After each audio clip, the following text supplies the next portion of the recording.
Sasa nakwambia usifanye apigia mchezo mwingine mwecheche. Bana acha kutikirau uradi kwa daraja. Au sio? Ndio nanga hizi. Ai, no mabisi squeeze. Dada vizuri. Vizuri kabisa. Tunapiga tenje. Wanadai watu kama sisi. Sasa unaona sisi bana, shughuli tunaweza. Unaona kama hii tumetoka tu kule juzi. Ukiangalia hii kitu ni safi. Na wacha hadi hapo bana, hujamgusia ule Moroko bana, tulitoka Menje juzi. Bado Mkuru tulimfikisha Mandoro jo.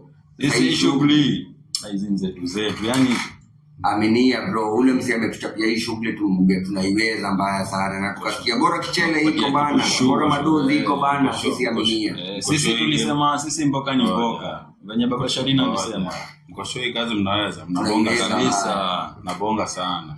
Hii kazi nataka kitushua. Cheki si ati ni kubonga tu hadi vitendo tu. Nataka kitushua. Aminia shughuli shua kabisa. Sipigangi.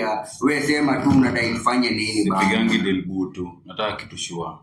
Aminia bro. Hapo mnichapie kazi ni mnafanya mkafaulu. Kazi gani mmecheki? Huyu brother anaweza kuambia bana, si hadi cheki macheda si usafisha. Ushasafisha madoo kibeo sana bana. Si hapa tu bana, si ati unadhani ni posto peke yake bana. Tushenda na kurudi kwa idea mandai tu beba. Hadi kule KK. Umesikia juzi kwa news juzi zile nini ziliibiwa zile ole driver usibonge sana. Si mmesema mnaweza chapa juzi. Naweza kabisa. Na kunaga shughuli ya makelele. Si mmesema mnaweza piga deal. Rada yetu ni safi sana, wapatie kazi safi na mfanyie kazi safi. Kwenda hiyo bana. Aminia bro.